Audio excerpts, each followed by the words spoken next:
शांति। होली हंस में एक बार फिर से आपका स्वागत है, स्वागत है, स्वागत है। आज हम फिर से अव्यक्त वाणी सुनने जा रहे हैं, जिसका शीर्षक है सच्चे स्नेही बन, एक बाप द्वारा सर्व संबंधों का साकार में अनुभव करो। तो साकार में बाबा का अनुभव करने के लिए क्या बनना पड़ेगा? सच्चा स्नेही। तो ये मुरली है 16/12/93 की। तो आइए सुनते हैं बाबा क्या कहते हैं। आज विश्व स्नेही बाप दादा अपने अति स्नेही और सदा बाप के साथ साथी व सहयोगी आत्माओं को देख रहे हैं। चारों ओर की सर्व ब्राह्मण आत्माएं स्नेही तो अवश्य हैं। स्नेह ने ब्राह्मण जीवन में परिवर्तन किया है। फिर भी स्नेही 3 प्रकार के हैं। बाबा से स्नेह तो सभी को है, लेकिन आज बाबा ने 3 प्रकार के स्नेही का वर्णन किया है। तो बाबा ने कहा, एक है स्नेह करने वाले, दूसरे हैं स्नेह निभाने वाले, और तीसरे हैं स्नेह में समाने वाले।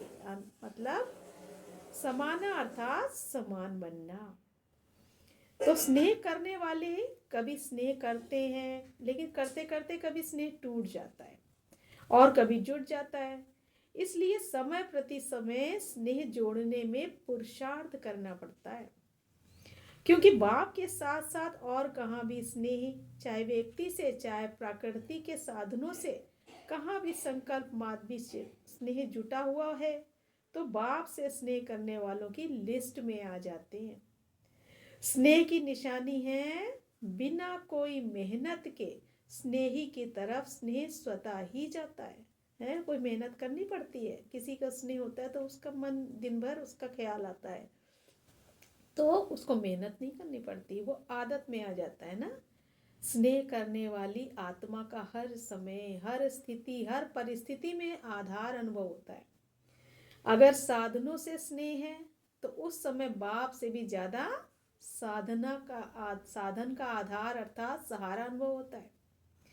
उस समय उस आत्मा के संकल्प में बाप का स्नेह याद भी आता है, तो भी सोचते भी हैं कि बाप का स्नेह श्रेष्ठ है, लेकिन यह साधन व व्यक्ति का आधार भी आवश्यक है। इसलिए दोनों तरफ क्या होता है, स्नेह अधूरा रह जाता है और बार बार स्नेह जोड़ना पड़ता है। एक बल एक भरोसा के बजाय दूसरा भी भरोसा साथ साथ आवश्यक लगता है। इसलिए बाबा के स्नेह द्वारा जो सर्व प्राप्ति का अनुभव हो, उसके बजाय दूसरे सहारे द्वारा अल्पकाल की प्राप्ति के कर अपने तरफ आकर्षित कर लेती है। इतना आकर्षित करती है जो उसी को ही आवश्यक समझने लगते हैं और बाप का स्नेह भूल जाता है। लगाव नहीं समझते, लेकिन सहारा समझते हैं। इसको कहा जाता है स्नेह करने वाले। तो सुना बाबा ने कहा स्नेह करने वाले कौन है, तो अपने को चेक करो, क्या हम स्नेह करने वालों में तो नहीं है। दूसरे हैं स्नेह निभाने वाले। दूसरे बाबा ने क्या कहा, स्नेह निभाने वाले। स्नेह करने के साथ साथ निभाने की भी शक्ति है। निभाना अर्थात स्नेह का रिस्पॉन्स देना, रिटर्न देना। स्नेह का रिटर्न है, क्या रिटर्न है स्नेह का? स्नेही, बाबा ने बताया स्नेह का रिटर्न, जो स्नेही बाप बच्चों से श्रेष्ठ आशाएं रखते हैं, वो सर्व आशाएं प्रैक्टिकल में पूर्ण करना, ये है स्नेह का रिटर्न। तो निभाने वाले बहुत करके प्रैक्टिकल में करके दिखाते हैं, लेकिन सदा बाप समान अर्थात समाते हुए वो अनुभूति कभी होती कभी नहीं होती है।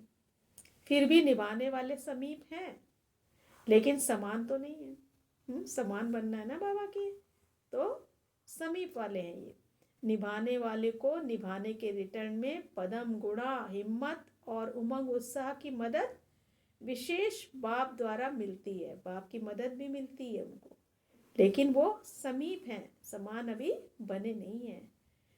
तीसरी, जो स्नेह में समाये हुए हैं, उन आत्माओं के नयनों में, मुख में, संकल्प में, हर कर्म में सहज और स्वतः स्नेही बाप का सदा साथ अनुभव होता है।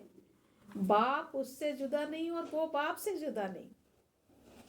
हर समय बाप के स्नेह की रिटर्न में प्राप्त हुई सर्व प्राप्तियों में संपन्न और संतुष्ट रहते हैं। इसलिए और किसी भी प्रकार का सहारा उन्हें आकर्षित नहीं कर सकता, क्योंकि कोई न कोई अल्पकाल की प्राप्ति की आवश्यकता किसी और को सहारा बनाती है, अर्थात स्नेह, संपूर्ण स्नेह में अंतर डालती है।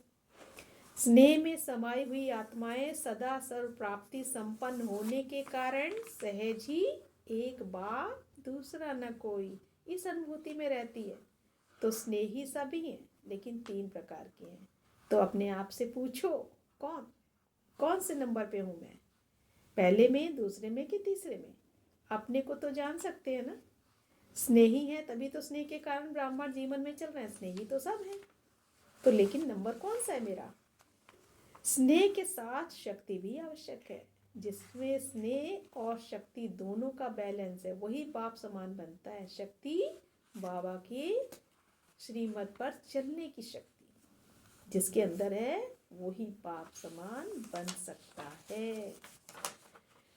तो ऐसी समाई हुई आत्माओं का अनुभव यही होगा कि बाप के स्नेह से दूर होना यह मुश्किल है, समाना सहज है, दूर होना मुश्किल, क्योंकि समाई हुई आत्माओं के लिए एक बाप ही संसार है।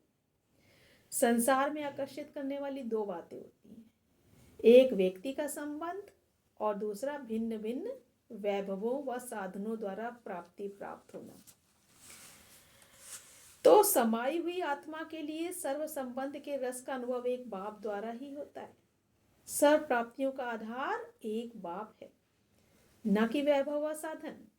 वैभव व साधन रचना है और बाप रचता है। इन सभी साधनों सुख वैभवों को रचता कौन? बाप। जिसका आधार रचता है, उसका रचना द्वारा अल्पकाल की प्राप्ति का स्वप्न मात्र भी संकल्प नहीं हो सकता। तो आधार किसको बनाना है? बाप दादा को कभी कभी बच्चों की स्थिति को देखकर हंसी आती है, क्योंकि आश्चर्य तो नहीं कह सकते, फुल स्टॉप है। चलते चलते बीज को छोड़ कहाँ फंस जाते हैं? टाल टालियों में आकर्षित हो जाते हैं। कोई आत्मा को आधार बना लेते हैं, कोई साधनों को आधार बना लेते हैं, क्योंकि बीज का रंग रूप शोभनीय नहीं होता है ना, और टाल टालियों का रंग रूप बड़ा शोभनीय होता है। देहधारी के संबंध का आधार देह भान में सहज अनुभव होता है, और बाप का आधार देह भान से परे होने से अनुभव होता है। तो देह भान में आना तो आदत पड़ी हुई है, उसमें तो मुश्किल नहीं लगता है, लेकिन देही अभिमानी बनने में मुश्किल लगता है। तो देह भान वाले में चले जाते हैं ना। देह भान में आने की आदत तो है ही, न चाहते भी हो सकते हैं, इसलिए देहधारी के संबंध का आधार व सहारा सहज अनुभव होता है। समझते भी कि ये ठीक नहीं है, फिर भी सहारा बना लेते हैं। बाप दादा देख देख मुस्कुराते रहते हैं। उस समय की स्थिति हंसाने वाली होती है। जैसे आप लोग क्लासेस में व भाषणों में एक तोते की कहानी सुनाते हो ना, उसको मना किया कि नलके पर नहीं बैठो, लेकिन वो नलके पर बैठ करके बोल रहा था। ऐसे बच्चे भी हैं। उस समय मन में अपने आप से एक तरफ यह सोचते रहते हैं कि एक बाप दूसरा न कोई, बार बार अपने आप से रिपीट भी करते रहते हैं, लेकिन साथ साथ फिर भी ये सोचते हैं कि स्थूल में तो सहारा चाहिए ना। तो अंदर कहीं ये भी संकल्प चल रहा होता है। तो उस समय हंसी आएगी ना, और उस समय फिर माया भी चांस ले लेगी। माया क्यों छोड़ने वाली है? बुद्धि को ऐसा परिवर्तन करेगी जो झूठा सहारा भी सच्चा अनुभव होगा। जैसे आजकल झूठा सच्चे से भी अच्छा लगता है ना, ऐसे उस समय रॉन्ग राइट अनुभव होता है, और वो रॉन्ग बात, झूठा सहारा, उसको पक्का करने के लिए, झूठ को सच्चा साबित करने के लिए, जैसे कोई कमजोर स्थान होता है तो उसको मजबूत करने के लिए पिलर्स लगाए जाते हैं।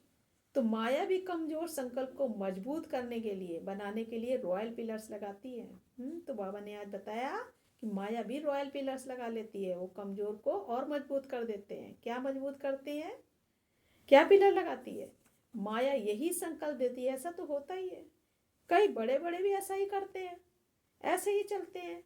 या कहते हैं अभी तो पुरुषार्थी हैं, संपूर्ण तो नहीं है, तो जरूर कोई ना कोई कमी रहेगी, आगे चल संपूर्ण बन जाएंगे।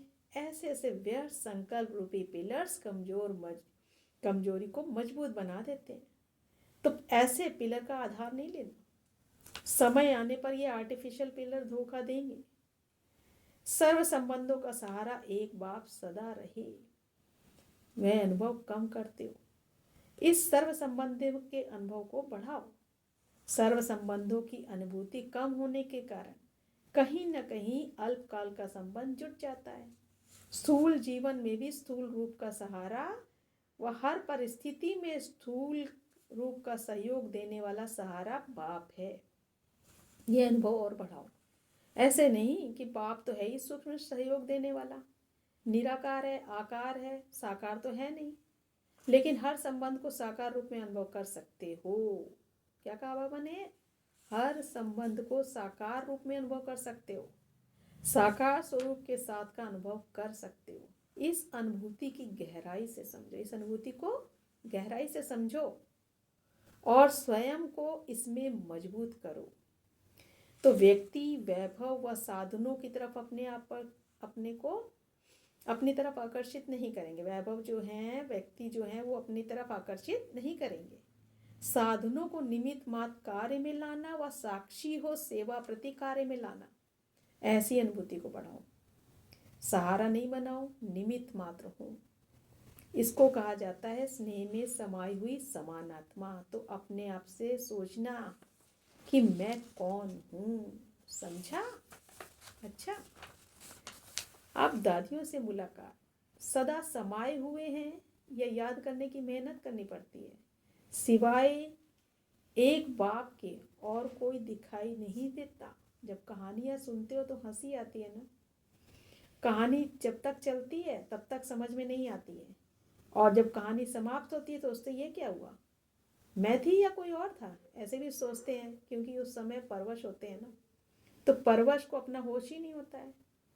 जब अपना होश आता है तो फिर आगे बढ़ने का जोश भी आता है। तो चेक करो। अच्छा, संगठन बढ़ता ही जा रहा है, बढ़ता ही रहेगा। तो बाबा ने क्या कहा? उड़ते उड़ते साथ में औरों को भी उड़ा रहे हो, क्योंकि रहम दिल बाप के रहम दिल आत्माएं बन गए हो। तो रहम आता है ना, घृणा नहीं आती, लेकिन रहम आता है, और ये रहम ही दिल के प्यार का काम करता है। अच्छा, जो भी चल रहा है अच्छे से अच्छा चल रहा है। अथक मन सेवा कर रहे हैं ना, निमित्त आत्माओं के अथकपन को देख सब में उमंग उत्साह आता है ना। अच्छा, ओम शांति। तो आज बाबा ने क्या कहा? आज बाबा ने स्नेह की निशानी बताई, और अपने को चेक करना है कि हम कौन से स्नेह में नंबर 1 है, 2 है, 3 है। अगर 1 है तो 2, 3 तक आना है, 3 में ही पहुंचना है, बाप समानी बनना है। यही हमारा लक्ष्य है। तो इस लक्ष्य को कभी भूलना नहीं है। अच्छा, ओम शांति।